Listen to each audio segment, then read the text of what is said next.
have Greek 8mm Mauser ammo from 1939.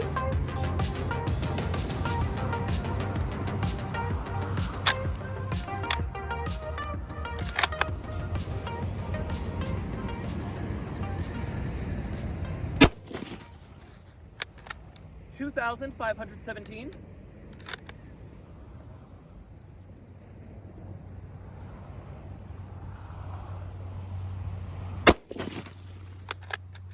$2,529.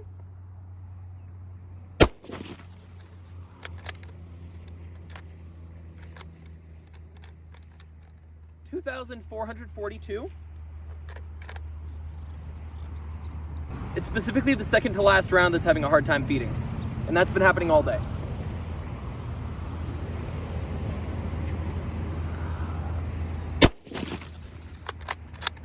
$2,508. $2,438.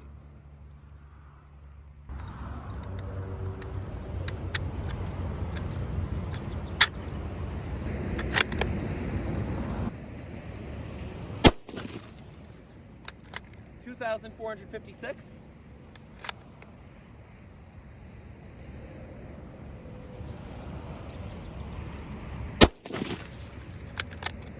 $2,480.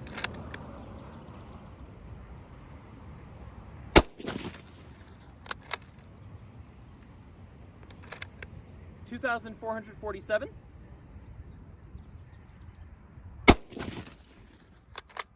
$2,357. So that was our time on the range. Our velocity low was 2,357, and our velocity high was 2,529, giving us a spread of 172 feet per second from the lowest to the highest, and an average of 2,463.8 feet per second. Every single one of these rounds fired correctly, and I had absolutely no issues. Now, this velocity is exactly in range with what we would expect from this ammunition, so basically that puts this right in line with other Greek 8mm Mauser ammunition. It ain't cheap being an 8mm Mauser, man. And it ain't easy to have this much drip. That's why I'd like to tell you about 3 ways that you can support this channel. Number 1 is all the YouTube stuff. Like, comment, subscribe. You already know the drill. It tells YouTube that this is the content you want to see, and it gives me a warm, fuzzy feeling inside. Second, we have 3 awesome stickers available for purchase. Simply send $5 to the Venmo in the description, and in What's This For, be sure to include the term retro, logo, or subscribed, so that I send you the right one, along with your address. You can also send your address to the email in the description if that makes you feel safer. Third, in the description there is a link to Player. Player is like YouTube and Patreon put together, but they don't take as much of your money, so it goes to supporting the content that you want to see. Finally, I'd like to add that 20% of all of the money that comes into this channel goes to supporting Rafa International, an organization that helps fight sex trafficking worldwide. Enjoy the rest of the video. I talk about the history more in my video on the ammunition from 1938 that I did just a couple weeks ago, so if you want to see more on the history, you can go watch that video first and then come to this one. I'll give you the really brief version.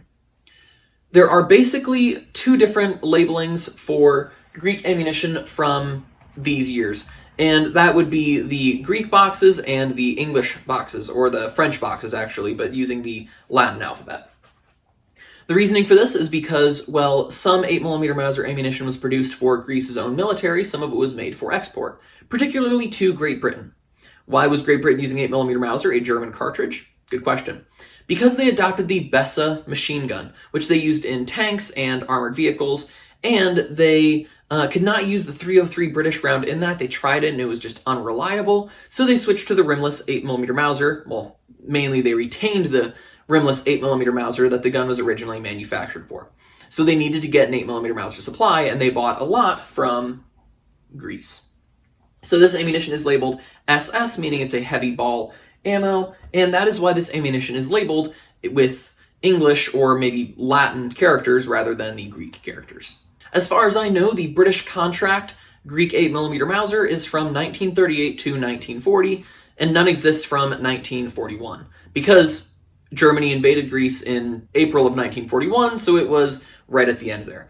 Now, I'm not going to say that it doesn't exist or that it didn't happen, but I have not seen any personally, and I haven't heard of any personally. I've always heard 1938 to 1940. Here's the box of how this ammo from 1939 came. I did order 150 rounds of this from Centerfire Systems, so you can find that video where I unbox this and some Turkish ammo and talk about it. You'll see me unboxing it how they sent it if you're just curious about how Centerfire packages this stuff as well. Now, opening this up, these rounds are just packaged, all vertical, 15 rounds. However, there's something I want to show you.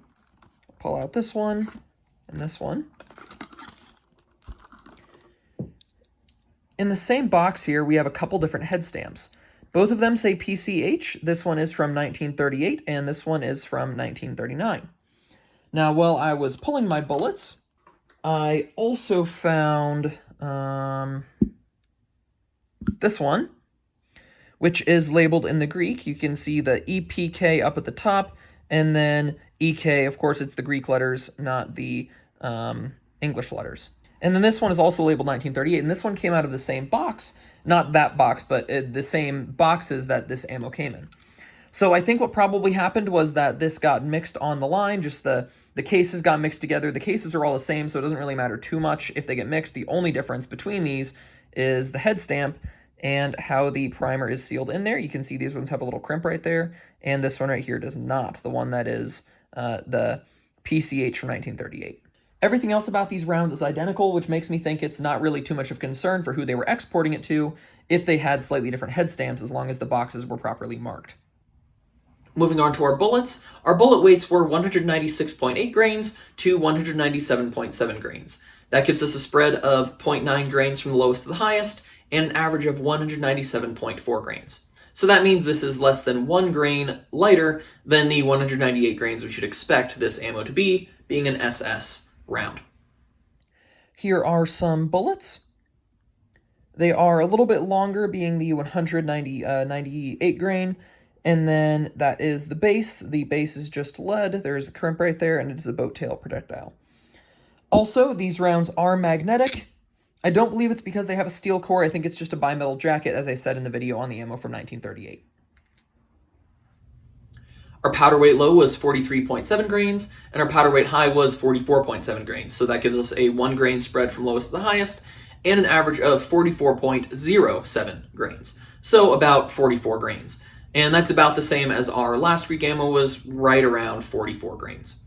So in the powder, just like the bullets, just like the velocities, this is in line with the other Greek ammos we've tested.